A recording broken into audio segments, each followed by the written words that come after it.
Alrighty, today is Wednesday, October 29th. We'll probably release this on Halloween, spooky Hey, season.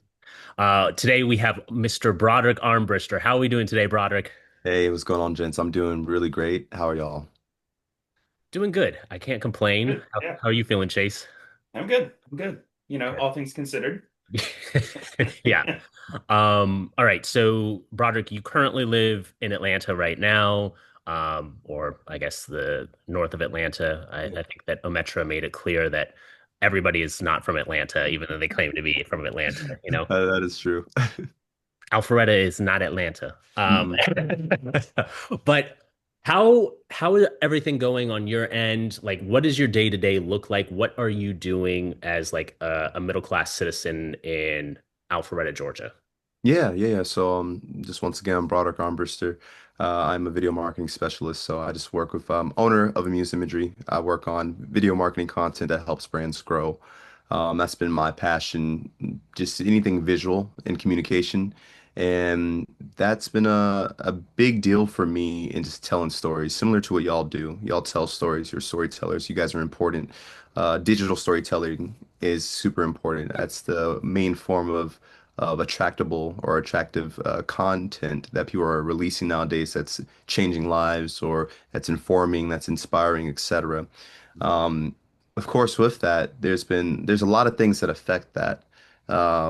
And I'll tie this into even what you all do as well later on. But the main thing is like we got to be careful in the message that we share. And it's our jobs as storytellers to, give the truth and to have integrity and meaning and quality behind what we do. And it's funny, even work with certain companies as well. There's certain people in companies, like, many others. We have friends, colleagues, family members, even who have great products, they're in great industries, they have great ideas, but either is poorly executed from a communication standpoint, Yeah. they're not getting the message out in the way that's attractive to others, or it's just like they're kind of hard-headed and they're obstinate. They're not trying to change, or at least showcase some form of, trying to be collaborative. And very, very similar to what's going on in our political landscape right now. It's there's a lot of obstinance, there's a lot of hard-headedness, there's no willingness to collab and come with a compromise and mutual agreement. And the storytelling has been skewed and misconstrued because those who are telling stories are creating more just division. And also as well, they're looking for that one word or keyword or whatever that's just helping them prove their point. And it's funny as I go through life and learn more about even active listening and communication, it's fully important to get the full story and for both parties to be able to understand that and speak on that. So, very similar to what y'all do, what I do. It could be interesting working with certain people who are not willing to grow, or who think they are. They want the results, but they don't want to do the work, or they don't want to just relinquish control. And I feel like that's a big thing that we see throughout all phases of industry now in occupations as well, that some people just do not want to release control and they're just so focused on what I can do and me just controlling everything. So my experience has been interesting. It's been a learning experience Yeah. just through all like just learning more about how we are in America, overall humanity, how I am myself, personal, social groups, small social groups as well. So it's just yeah, it's interesting being middle class. I don't know if that's even a thing anymore in America. It's definitely shrinking. Yeah. I think that it's kind of fascinating that you do work in, creating video marketing. Because I feel like right now we live more than ever in an attention economy, but like that Yeah. attention is only grasped by like those, if it bleeds, it leads, right? Like Yeah. that headline that will make you like that is clickbait that makes you want to engage, that Yeah. either it's a negative comment or a positive Yeah. comment. Like how do you try to navigate around uh, I guess the ecosystem that's been created? Because I think the reality is it's so difficult to find attention, to grab attention when you have to do it in a way that's like being mindful to where you can try to get the biggest outreach possible. Yeah. And you're also like in a space where it's just like people aren't really paying attention if Yeah. it's not something that is like, that makes you want to engage. Yeah, it's funny. It's really funny you said that too, because unfortunately, creating content nowadays or things that's attractive and can convey a message, sometimes the way it's done is not as reputable as it should be. And I mean, most of that's is basic psychology, especially human psychology. We are able to really uh, retain on the negative. We're able to remember that more, catches our attention more because it triggers that, fight or flight mode that happens in our brain as animals. So it's interesting because even within hooks and just the study of social media and there's a even like a social media psychology behind sales and hooks and getting people involved or capturing attention. Like unfortunately, the negative is what's winning so far, or something that is so not preposterous, but something that's so contrary to what an average person may believe or think that it captures their attention because they want to either listen to formulate a response to say in the comments, oh no, this is not right. Or they're like, wait, hold up, I never really heard this before. I'm curious to know more because it might be an opportunity for me to grow. So it just depends on the audience. Everyone's different, I'm noticing. Um, when it comes to content fully though, and just anything that's marketing, visual, even audible, I'm noticing that it's easier to grab attention with negatives than positive, and that's going to be used forever. I mean, that's what's been used for. I mean, ever since the writing press was involved, well, ever since orators were created or started making stories and passing it down, like it is easier to remember those things because usually there's a lesson involved in that for you not to do it, or it's just something else that is really kind of scares you or can also create control. So do you like what do you think the solution is right now? Because I think that like I don't know. I've had this conversation with people where it's just like social media has become so toxic that like Yeah. what you were discussing, like it's just like unless it's like divisive and people want to engage, like it's kind of like almost like a T-Rex, right? Like with short arms, like you're not able to get the actual reach if you are like a reach where you get like a massive audience, like a Taylor Swift audience, if you're going to be like super abrasive, super aggressive, but those are the Mhm. people that have the most impact, right? Like, for example, I obviously don't hate to bring this up, but Charlie Kirk, right? Like Yeah. he said some pretty brash and abrupt things. That captured a lot of attention and got him a big amount of engagement and also a giant following as well. Right. And at the end of the day, like that was because of how brash his Yeah. comments were. Like, Yeah. how do you try to navigate a system that's designed for you to be as negative as possible? I know, right? It's funny. It's almost like I learned this from my coaches over the years because I had issues with saying no, and she called it the positive no. And what it was is like a yes, no, yes situation. Yes to yourself, no to the person, but yes in a way that at the end you try to come up with a compromise that works for you. Yeah. So it's something similar to that. If when it comes to even when we talk about what we say, you could start off with something negative that captures the intention because that's just the basic psychology of it.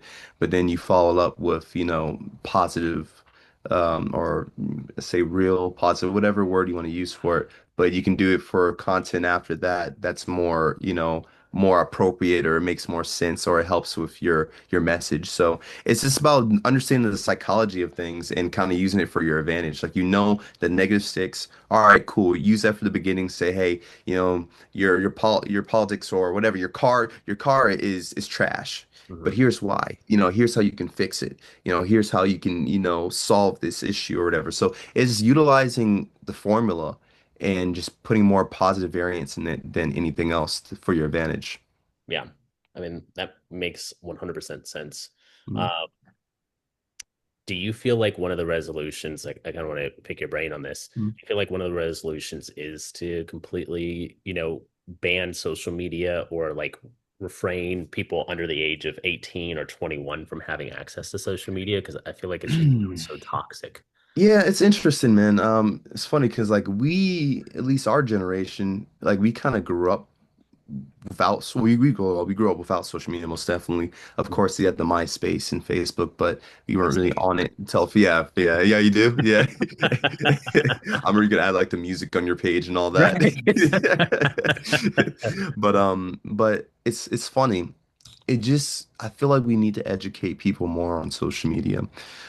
Just like we had the DARE programs as children, that scared me. I didn't want to do drugs because of that. I think we should have some similar. Of course, they had the bullying, but some schools don't even talk about bullying. So a lot of schools, especially in different areas they have different beliefs, let's say. Um, I've seen it that they get rid of certain, curriculum that is important for one, understanding who you are, where you come from, but then also two, understanding how to relate and how to treat others as well. I feel like that should be more of a fundamental principle that is taught within our school system. And same thing with social media too, because it's gonna be here for probably forever at this point. Yeah. Like as long as we have cell phones or something that mimics a cell phone device or cellular device, or some type of electronic device, people are gonna be using it. Especially now, it's becoming the norm. So that I feel like, as a human race, we're not dependent on it, but that's a big form of how we stay social. Yeah. Hopefully it never gets rid of, us still like hanging out in person and spending time with each other. But still, right now, it's more of a hybrid lifestyle I've seen. But you still go out in public, and even people who are just hanging out with each other are still on their phones. Yeah. So social media is here. When it comes to regulations, I definitely do believe that at least like 13, 14, you should be on it. I really feel like it should be levels. Um, so for the 13-year-olds, they're able to just be 13-year-olds and just have conversations, maybe talk about Minecraft or whatever is cool at that time, trends like funny stuff socially. That makes sense to me. Because when I was around that age, we were doing that type of stuff. But then there's another level that you can't reach this, or at least the masses can't reach it when you're like 17 and you're more of an adult. Your humor is different, your interests are different, Yeah. hormones and testosterone that's changed. And then of course you have your 18 and out version as well. I would love for it to be sectioned off like that so that you can still maintain the innocence, but also the social aspect at a younger age. Yeah. And then you can also, have a realistic introduction of just what the world is, the access to the world, and then full access above that. I think that'll be pretty cool. But yeah, I doubt the government's going to ban it because that's money. And that's a lot of money. That's a pretty profitable industry. Yeah, I know, especially with this current administration, I think it'd Yeah. be very difficult to ban something like social media. Yeah. What do you feel about making it a requirement to, okay, I'll start with this one first, and then I'll Yeah. follow up with another question. Mhm. But what do you feel about making it so that like large accounts have to, or every account has Mhm. to show which country of origin they're from? Because I remember seeing a couple years ago, they did an analysis and found that 7 out of the 10 largest Christian social media pages were like troll farms that were from a different country. That they weren't even American, and they weren't Yeah. even actual Christians. Um, Yeah. so like what are your feelings on something like that where we start making it a requirement? And then on top of that, what if we started doing something like we do with LinkedIn, where you have to put like, a certain amount of personal information, like your Yeah. name, your like business or whatever. Yeah. That way, like we keep people accountable. Yeah. If they're going to express like fake information, at least we know where it's coming from, like what country they're coming from, who Yeah. they are. Do you feel like that would be maybe a solution or could help with the problem of like all of this negative engagement and maybe like start focusing on like people being like openly and honestly engaging rather than, kooks that are just being anarchists? Yeah, no, that's actually a really good point, and I totally understand what you mean. It's funny because feel like that at the end of the day is people are okay with being fooled, Mhm. especially if what's the source of that um, deception is supportive of their beliefs. Yeah. And like I said, unfortunately, I feel like a lot of us, we just look for ways to prove ourselves right. And that's one thing I've noticed, even myself too. Like, you might hear a full speech or sermon or panel, whatever. And even though might have said maybe 70% of things that negate what you're thinking and what your beliefs are, if you hear just maybe 1% of something that perfectly affirms what you're saying, you want to utilize that for your advantage. Same Yeah. thing in news coverage. They wait for a person to say a certain sentence, and even though that sentence wasn't directly after another sentence, they pull and they make their own short clip to make it Yeah. seem like, oh, They're taking things out of context. definitely, Yeah. definitely. And they even with the context part, like they kind of reframe and reform the context as well. Yeah. So. That's the overall thing with that too. It's like it can be tricky. But it'll be nice to have that because you can see the source where things are at. And also too, it gives it some validity. And also is like also like another thing as well. It's like a part of the multi-layer verification process. So like Meta has the verified pages and all that. I feel like that would be a cool element for that because it's funny. I know some people I've known of some people at least who bought pages, who had pages that grew a certain amount and they purchased them Yeah. to utilize for their content or for their product or for their service. And it's a real thing. Like there's different bots and all that stuff that create these pages. And the thing is too, if you see a page with 500,000 followers, you think they're legit. Like that unfortunately we live in a day and age that your following is what really constitutes if you're legit or not. Yeah. When most cases you can really pay for that. It's not. It's not genuine at least. So I know that it's crazy. I think I don't remember if it was you that I was talking to about this, Broderick. I think it was that I have a friend, and I pray that he doesn't see this. I haven't shared this with him yet. He's like big Republican, so gotcha. I'm gonna share this with him probably. No. But he like started off with only 1,000 followers, and then he gained over 200,000 within like the span of like 8 or 9 months. And I was Yeah. like looking at his content, and it was just like, I was like, if you looked at the engagement, he was still only Or getting like 100, maybe yeah. like 150 on like Yeah. likes on his posts, maybe like Mhm. 10 or 15 comments when he Mhm. has, you know, two like 250,000, like a quarter million followers, Yeah. and he's Yeah. still only getting engagement from like 10, 15 people. Yeah. But the Like, funny thing is, even with that, like if another company saw that and they saw his page, and let's say they don't even look at his insights and his stats and all that, if they just see that by itself, it's like, oh shoot, like this is a big legit company. Like yeah. they're probably making millions. And even if he is, or maybe if he's not, still like it just adds a certain level of like validity that really does bring you a good reputation, quote unquote. How do You you know? gauge something like that? As you know, you're in marketing yourself. Yeah. Like, how do you decide, like, hey, like this would be good influencer to actually reach out to, work with? Like, is there something that you look for? Do you Yeah. like, okay, what is it? Definitely. So, when working with influencers, it's always good to, of course, check out their page, see what they do.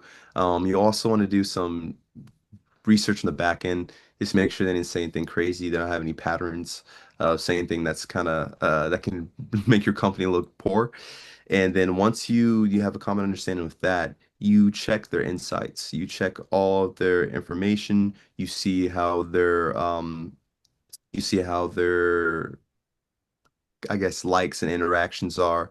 And then also you ask them to send you that as well. You say, hey, we're interested in working with you. We want to see your last 30 days and see what your interactions and your insight looks like.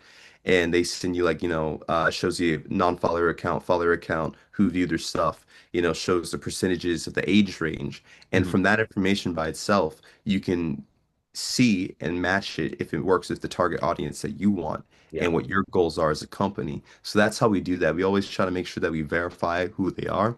We look at all their information, we check all the interactions, all that stuff, and make sure that the stats work and it's genuine. Because if they have 1 million followers and they're only getting like maybe 200 likes on a photo, something's up with that. Yeah. You know, because even from a marketing standpoint too, like they might even be shadow banned or they might be banned from the platform because of something. You know, it True. could be something that's even different than what you're even wanting them for, or something of that sort. So Yeah. the thing is, like, it's good to do that research and know, because even if your buddy, like, he might have been shadow banned because might have been involved in purchasing followers, or they might have saw that he grew too quickly, and it just raised a flag in their end. From Like, a there's stuff like thousand to that. 200,000 in 8 months. Yeah. Yeah. Yeah. So there's cases where you do get shadow banned and you're not able to. So it's important to see all that information, see all those numbers, interactions, all that as well. Yeah. No, that makes sense. Mhm. Um, Kind of to segue into Yeah. another conversation, this administration has been pretty open about, getting rid of DEI, Yeah. which just means that the reset is a straight white male Mhm. at this point. Have you seen that, like, seen an impact to you or the people around you, like within the Black community, where Yeah. you've seen like maybe a reduction because people are like, oh, we don't want to be seen working with like, a Black worker and it be seen as DEI. Like, have you seen anything like that Oh man, impact let's talk. Yes. you? Let's and Chase, feel free to give me comments as well, man. I definitely so this is my perspective here.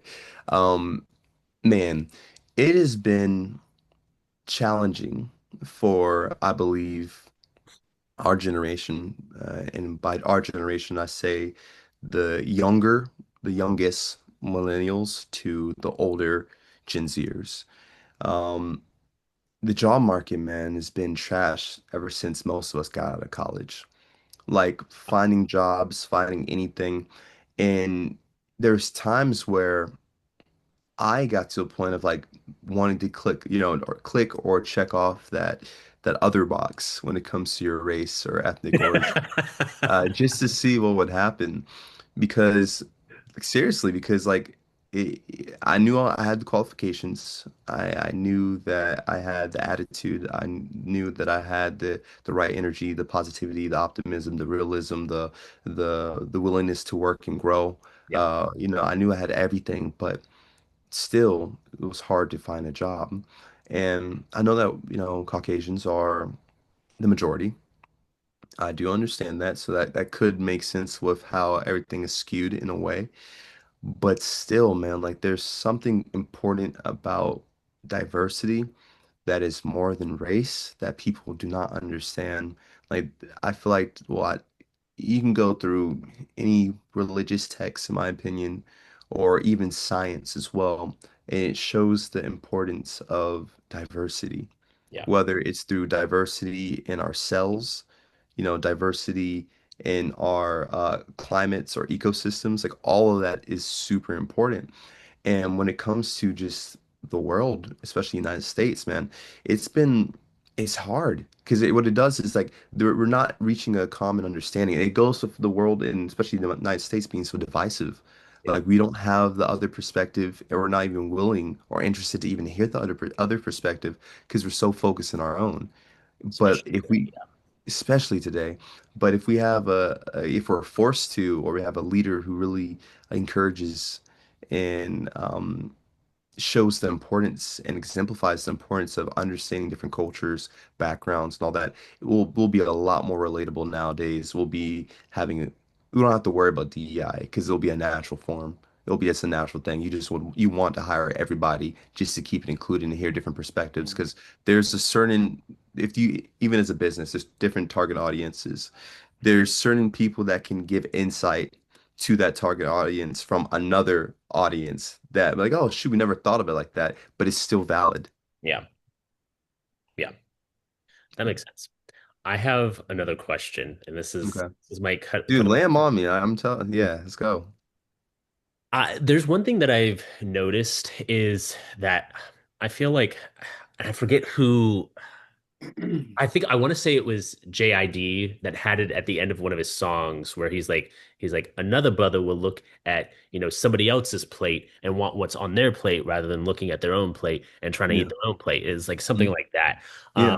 have you noticed that, like, especially within the Black community, it feels like we don't support each other the right way or enough in general? Because James, I want Chase to answer that question. yeah, Um, Go for it, Chase. Yeah, I obviously like I'm not black, so I can't speak for that completely. But I do think that there is a stronger sense of camaraderie within the black community than white people Really? specifically. And what I'm going to say is I've never in my life heard other white people, besides maybe like white people I want to avoid, who sit there and they talk about like the camaraderie with fellow white people. Like That it's sounds kind starting of to scary seep in a sometimes, little bit actually. now. Like some people were having conversations, but like I don't think white people see themselves as a race, right? Like, and specifically, I'm talking about, in America. Yeah. Hmm. I think it's becoming more apparent, and that's why you have these kind of pushback towards DEI, the pushback towards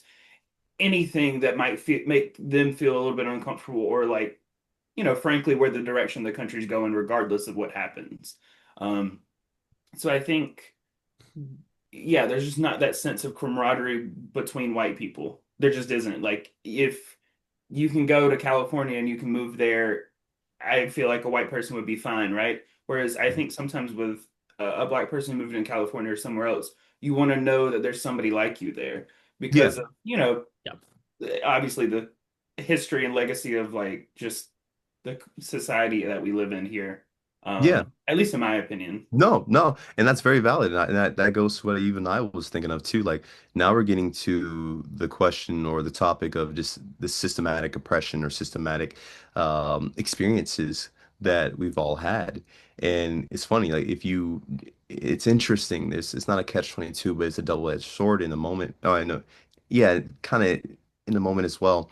Because in this moment, like if someone were to say like, yeah, I'm looking for some white brothers out here, like that sounds kind of scary. Yeah, Sounds like a clan. to run. Yeah, yeah, yeah. So unfortunately, I mean, because of the history of America, like unfortunately, even for white people, I kind of feel bad for them in that sense because they can't be like, oh yeah, we have a white brotherhood. Like they Mhm. can't say that because it sounds scary, and that was based upon oppression in the past. Versus with black people, besides the Black Panthers, which still was a movement for uh, social justice Hmm. for blacks and browns.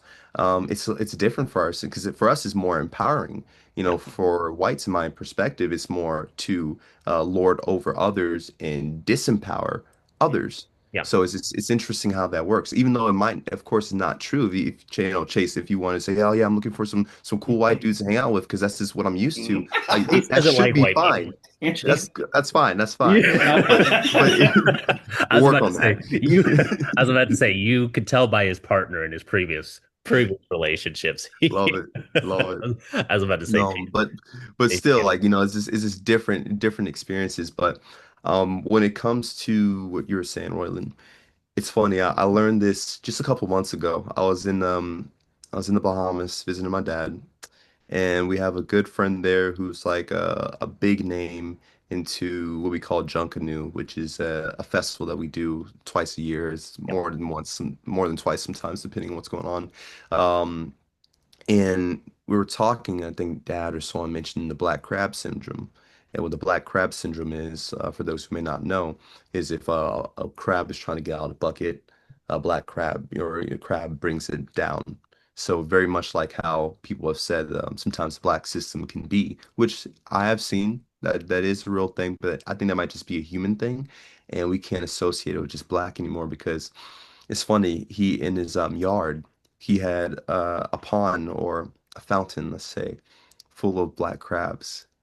And the craziest thing about it, he said, no, that's not how it is. They don't bring each other down. If you look at the black crabs, actually, they climb on top of each other to help each other come out. And that right there was like, it's funny, like you hear stuff like that, it's like, oh, no, that's stupid. But when you visually see it, in the fountain and he's going with his like he can look right there. Hmm. That's how you really know. So I feel like that's how the community should be.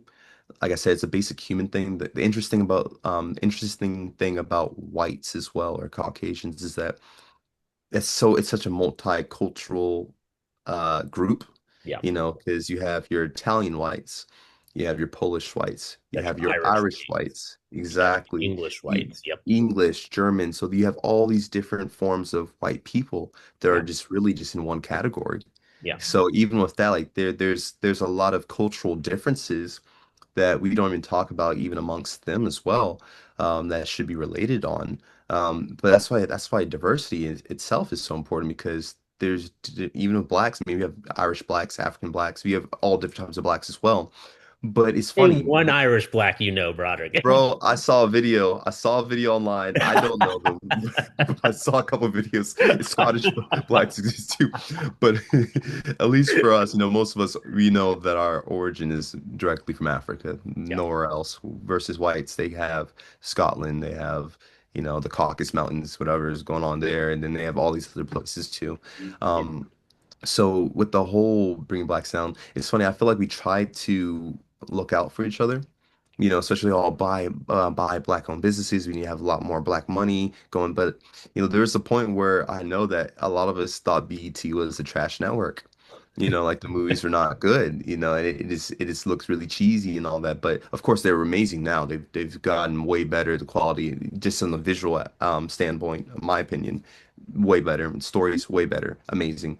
But still, like there's these stigmas, and a lot of those stigmas I feel like were based off of us being, a little behind times because of the 300 plus years that we were serving our country. Right. Serving our country really well. To put it lightly, right? Yeah, yeah, put it very, very lightly. Make it PG.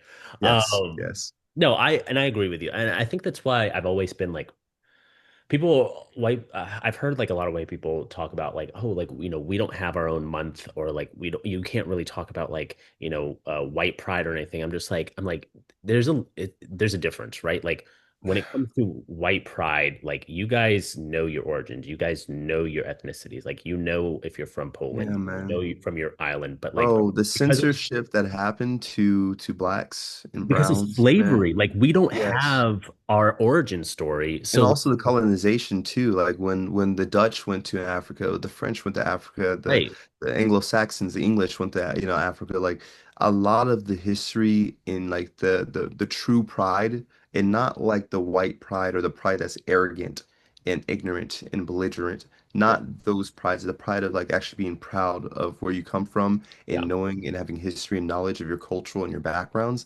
A lot of that was taken away from us. We were completely disenfranchised. And that's why I feel like that's such a thing that, oh man, white people might be like, or people other than black, or maybe even some black people, it's like, oh man, they just need to get over it. Of course, from that perspective, it makes sense to them. But when you really listen, like it's like when you start something off really terribly, let's say you start a relationship off very terribly and you cheated multiple times, that's going to impact the whole future of that relationship with that other person. Yeah. Unfortunately, they're still going to have, trauma responses or automatic responses that might seem like a reflex, but that reflex is justifiable in it, or it's justified, and it makes complete sense because of what was done to them. So usually relationships like that, either maybe they might go three ways. They might actually work out and be somewhat decent. They might not work out at all. And then the third one would be like it just can't. Like it'll work out, but you'll still be traumatized, Yeah. and you're just connected through trauma, and it's familiarity, which I feel like has been a big thing for a lot of us as well. Like, of course, I feel like being a Black American can be one of the most confusing places to be at, because I'm not saying you're not welcome, but you're not culturally um I don't want to say entangled, but connected. Yeah. You're not culturally connected to Africa, because even with that too, if you break down your genealogy for most African Americans, like we're just a hodgepodge of different countries and forms of African countries. So we can't directly be like, oh yeah, my people come from Nigeria versus like a Nigerian American. Like they know their people come from Nigeria, just like someone who's Scottish, they know that their people came from Scotland, Yeah. or even for most whites too. Like, yeah, my great granddaddy came over here from Ellis Island in 1892, whatever it is, 1921, whatever. They can track that more. With us, there's a giant eraser mark on the most vital and important elements of our upbringing and who we are that Yeah. we cannot connect by. So that's why I do feel that a lot of Black Americans are more disconnected.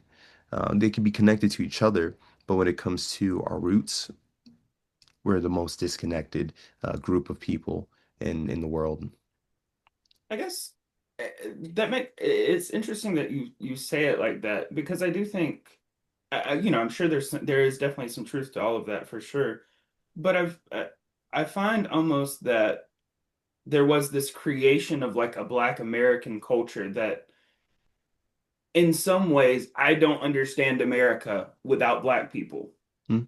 And that's going to sound weird to some people, but I grew up in Georgia, which has always had a significantly large Black population, but also the part of that I'm from, it is, it's over 70% Black in some areas and things like that. Hmm. So I think sometimes and maybe this is just an American thing, but we're always looking for our roots. And I think sometimes you just have to grow, like I think sometimes we're so obsessed with where we come from, but it's like at the end of the day, like, I don't know, I don't think there's as much of a focus in America on your heritage and your legacy and like where you come from. Some people feel like they want to have that whole conversation and things like that, but I think a lot of people are, and maybe it's the individualism, maybe it's the way in which we kind of approach Yeah. that, but I do feel like sometimes we're more connected to ourselves and, what our idea of whatever it is rather than this bigger concept of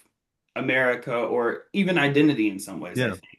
Um, Chase, I love that, man. It's funny. I think that should be the future mindset, definitely.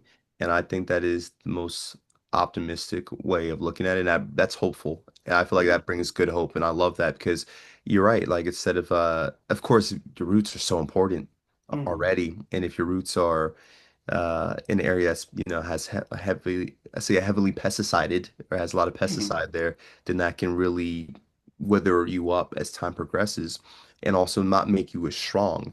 And that is the biggest point I want to make even with that too. That's why our population, although we're strong in entertainment and in sports industries, in cultural industries, um, when it comes to overall, I don't believe we have that much strength because most of the money, of course, the wealth gap has changed dramatically. From my understanding now, based on statistics, now I think it's Asian Americans are making the most money, and I think whites have moved down to either second or third. Indians are So making the most. They're the yeah, burning demographic. yeah. So it's Indians, and then there's it's Asians after that, or East Asians, if I believe, and then after that, I want to say is it Latinos, Royland? Do you remember? Are Latinos even in the top three?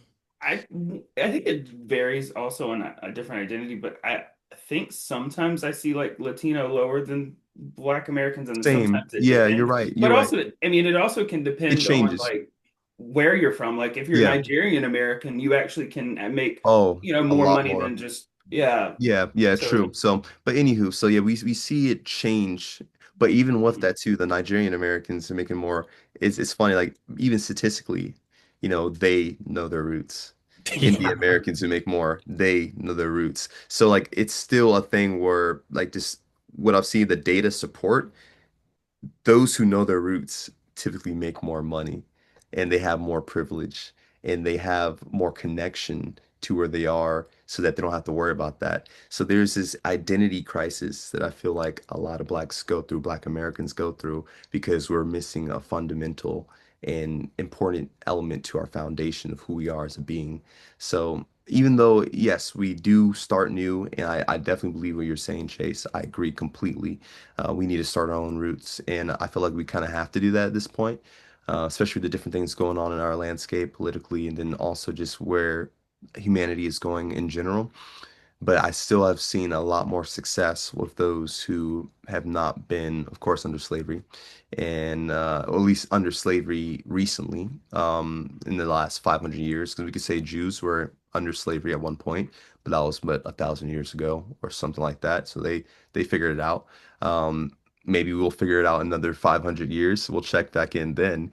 But currently, I've seen a lot more success with people who know their identity, they're confident who they are, and they have the supporting evidence and documents to encourage that do more and prosper more. And I I'm sure that definitely does affect that. But I do wonder if maybe in some ways the only way that we can really succeed, and this is specifically talking about in America, but Yeah. I think it can go for any multicultural society, is you have to come up with a new idea of what you are. And Yeah. one, that's not new. Like we've Yeah. done this consistently and continually. And I kind of think we were talking about it a little bit, but it's weird how we were raised and how stuff is going on now. Like Yeah. I remember being in a class and questioning because some of the people who would say the same racist stuff were sitting there teaching you about Black history Yeah. or, teaching you about the legacy and change of different America, like, over time. And it's just Mhm. interesting to kind of see that. And then I also think that I think there's an identity crisis overall for all Americans now in some ways because people are telling you what you have to be, right? Mhm. You can't be woke, you can't be this, you can't be that. True. And I think it's like somebody else is telling you what you need to be when you just need to figure out what you want to be and Yeah. figure out what you go to. And I also think kind of coming out of that, why do we have to stay with, what we were defined as or what we see ourselves as, right? Like I think the whole goal, and at least in my personal opinion, is like I don't want to go back to where I was from. I want to go further, right? I Yeah. want to change and get to another level. And I think it kind of sometimes requires, instead of just thinking of it as like my community, like I need to go find some white people for me, right? Yeah. Like I think I find a lot more community in people who don't look like me or maybe Same. don't Yeah, I think like understand. me. And I think, not to like toot my own horn with that, but I think a lot of people would realize that they also would find that. Mhm. And that's, I think, another thing that, kind of to go off of what you were saying earlier, like I think it's kind of like a pull and tug, right? Like specifically white liberals can be a little annoying. Like I get it. I understand where they're coming from, but I also think that if they put effort into what they were doing and supporting black businesses and things like that, like in order for black businesses or black, society to kind of survive in some ways now, I think is it almost has to compete against those historical white institutions. Definitely. Yeah. And I think, sometimes you have to get out of there and like try to put your money where your mouth is if you're really gonna about that. Mhm. Um, so I think kind of, leaning into that, maybe there's like, a little bit more that we can do to support each other and like, mutual aid, things like that, Mhm. donating money to certain groups and things like that. Like I think people need to be much more active with a lot of stuff that they do. Yeah, I agree. I agree. And I definitely believe that people need to be more intentional. Hmm. And also it's about also kind of altering the conscious and the Yeah. consciousness. Because yeah, it's an interesting subject because it's so impactful, and also as well, ironically with that, America is capitalized. Of course, individuals are too, black families and all that as well, but America is even still capitalizing off of what was caused to black people. So, and this is how I think of it. Let's say slavery happened. Yeah, we're 300, 400 years away from that, understand. But that ha happened, and then there was segregation. Of course, that was slightly, well, over hundreds of years building a giant wealth gap, to the point where most blacks were not able to get a good job. They weren't known to be doctors. So now you have the jet setters who are, I'm gonna be a black doctor. I'm gonna deal with these things, be the first black engineer, first black business owners, and we're seeing that grow. So it's getting better. They still have to compete with a lot of others who have the majority. But then now we have a time where now a lot of black families in general are not making money and they have to live in the slums or they have to live in the ghettos, they have to live in the hood.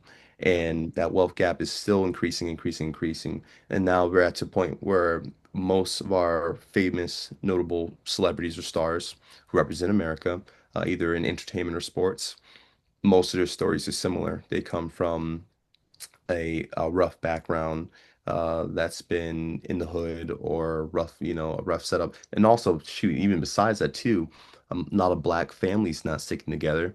That has a connection to all that as well. But we'll digress for right now. there's just so much connection going on with that to the point where we do have our celebrities, we do have our famous, let's say, notable figures of America. A Mhm. lot of them stem off of that lineage of uh, struggle that America still is capitalizing off of their masters for their songs or their brand deals and using their name and their likeliness, Yeah. or likeness, all that stuff as well. So it's this for me, it's tricky. It's really tricky because even still, that what was created by America, they're still making money Mhm. off of most of the money. The entertainment industry makes billions, the Yeah. sports industry, billions.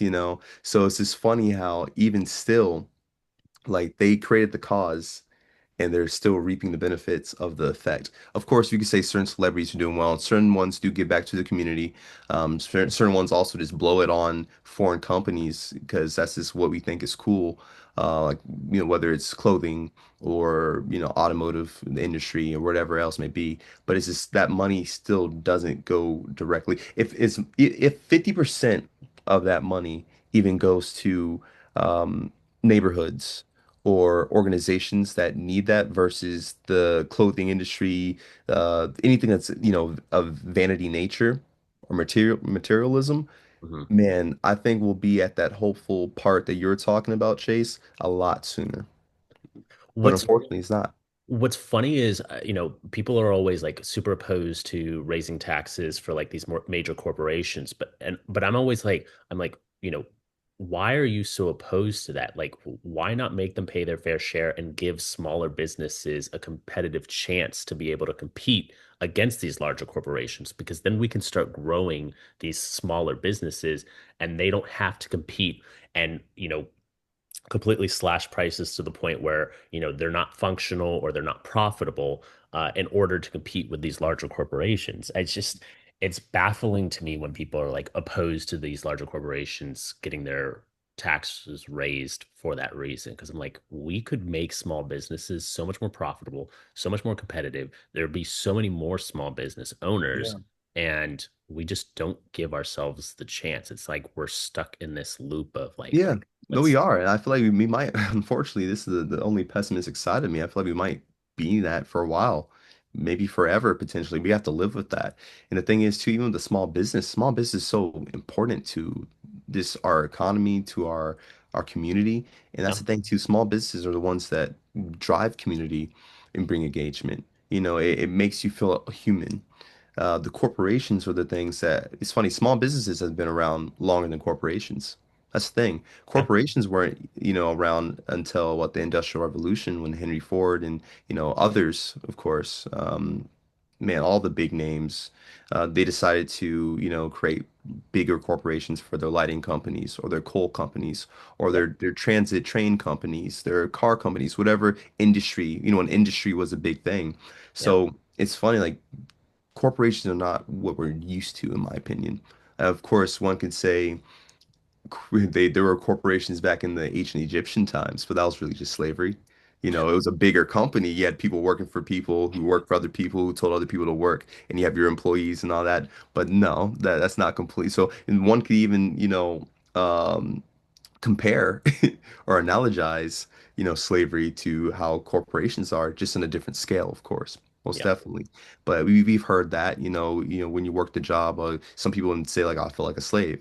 I know a lot of white people have said it. I know a lot of black people have said it because that's just the feeling. You feel like you're improperly being compensated for what you're doing, which can be compared, not completely, but minutely at least to Right. to slavery in a sense. Right. So yeah, small businesses is the way. I feel like that's beautiful. It's important. That's why but it's funny, even having a small business is hard too, because it's people are not used to it, and there's a reputation that big companies have now over smaller businesses. Yeah. And I'm not trying to degrade corporations at all, because they do provide thousands, hundreds of thousands, millions of jobs, billions of jobs, potentially even globally. They're important, but there's still something that, like you said, they could be taxed more. And also, I feel like we really need to teach the value of money and how to be more conscious of money, its effects, and its use. Because I Yeah. feel like a lot of us, even in the school system, we weren't taught that.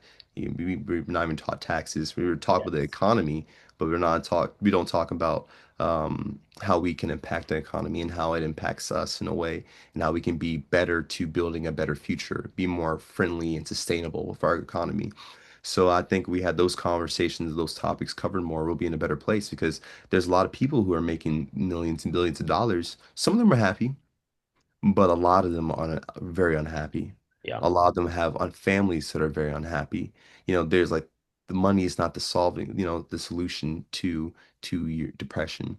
It's Yeah. not the solution. Like sometimes it heightens, if not most times, it heightens all that.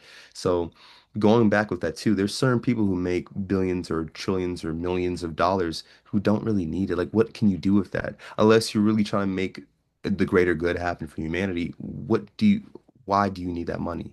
Yeah. So I feel like, just like you said, if corporations were to be taxed more and the CEOs, instead of making 1.5 million or 10 million a year, they might be down to maybe 5 million, which is Right. it's a big difference, but it can make even bigger impact for the economy worldwide and Yeah. globally, or at least nationwide too. So yeah, man. I agree. There was a question I had, but I'm blanking on it. But I Mhm. do want to talk about because you were talking about like how it can be hard. Is it not interesting though that I feel like have you noticed that it feels like it's not the people that are around you that support you the most? It's usually the strangers Yeah, will support you better than the people that you know yeah, well.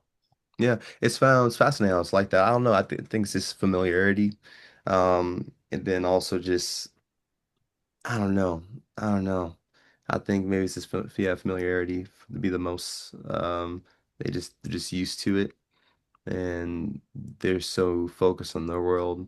And I'm also understanding too that a lot of people are more selfish than they might appear to be. Yes. And some of that is justified, I understand, because you really do need to take care of yourself. That's important. Self-care is important. Preservation is important. But just like we were saying, community-wise as well, we need to try to be a little bit more impactful. Even I can do a better job at that. Shoot, I try to impact people just through daily conversations, being encouraging to any and everybody, Yeah. especially friends, most definitely friends and close ones. You got to. But yeah, I have noticed that too. And I feel like that for that really. I feel like there's just a miscommunication. And the reason why I say that is like maybe there's something that happened before that is they didn't talk about, Yeah. or they didn't want it was like a hot topic that bothered them they just never mentioned. Or I feel like there's deeper things involved in that that can be a whole nexus of issues and solutions. Mhm. But yeah, I have noticed that is a real thing. Yeah. Same. The phrase that they said, a prophet in his own land, specifically this was talking about Jesus, but Yeah. like some of the like the closest people to Jesus were like, okay, like Yeah. whatever. No, like, and I think that that kind of phrase is just so indicative of how people are because when you know somebody intimately or like fully, sometimes it's like you know all of their details, Yeah, right? it's You kind of don't just know watered the good down. stuff, you know like some bad things, or maybe they're not the most, hardworking, or maybe Mm. there's some Or other you're just challenges. used to them. That's another Yeah, thing yeah, too. yeah. Just used to them. You Like, oh just yeah, you that's just know it. Jesus. He uses it in the streets. Hmm. Yeah, we grew up with each other. He's Yeah. cool. You Like you're know? not special. You're the same as me. Like, Yeah. yeah. That's Yeah, true. there's that familiarity. That's what I was saying. I think that is a big part of it, indeed. So government shutdown. We're Mm, going on like day 30. mm, I know as a small business owner, you were bidding for government contracts at one yeah. point. Have you seen that impacted with this government shutdown? Yeah. So it's been still steady. But it's been quiet. In my perspective, it's been very quiet. Yeah. So, but it's kind of ironic because you would think that they would want to reach out to more businesses now that their employees are not working because the work has to get done still. But I just haven't seen that personally. Someone could be in the comments freaking out. Oh no, it's been better or it's been worse. All right, cool. Educate us, please. But Yeah. personally, from my perspective, I haven't seen that. It's been more quiet, in my opinion, and it's interesting too. Like even just what I do, for example, I need to travel, and I'm going to hit up our favorite airport. And I've been seeing videos and hearing about things about how the line is ridiculous because Yeah. employees are not showing up, they're not being compensated. So that impacts a lot of people, man. Yeah. So yeah, it's interesting. And even with that too, I had family members who've been um, either one person away or themselves been laid off or affected by it. And it's just crazy how like you think you're, and that's why small business is so important because you can be entrepreneurial. Mm. Um, but you think that you have all this security when in essence you would think out of all industries or institutions to work for, you would think that the government will be the most reliable one so that if you have a government job, you're set for life. Yeah. That was the stigma for a long time. And that's the it's funny, I haven't seen the government shut down in my life until Trump both times. Yeah. But maybe I'm missing. Maybe there was something else. But like I'm not even saying for either other Democrat or even other Republican presidents, but specifically with him, I just have seen twi two times. It's twice, Yes. and that's been the most I've ever seen in my life. Maybe I just wasn't conscious at a certain age, and maybe it did happen before. We could pull up the stats for that. But it's just crazy. Like you would think that the most reliable industry or institution out there will be the government, and that if you had a job there, you'll be secured. But even nowadays, you don't. Yeah. Yeah.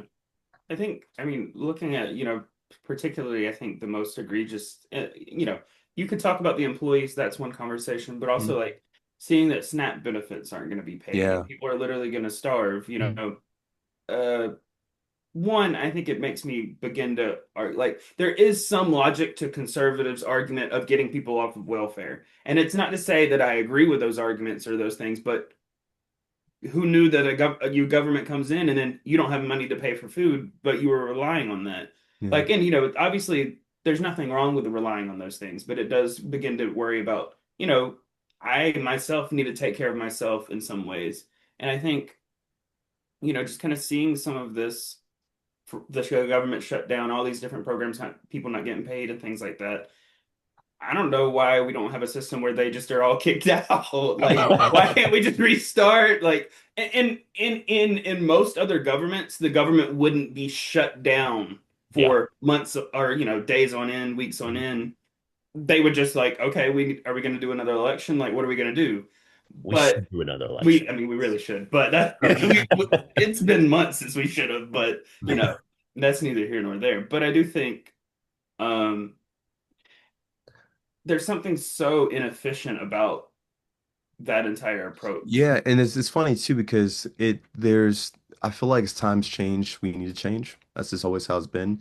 And what was legislation or what was known to be legislation back in 1776 is a lot different than the experiences that we're experiencing in 2025.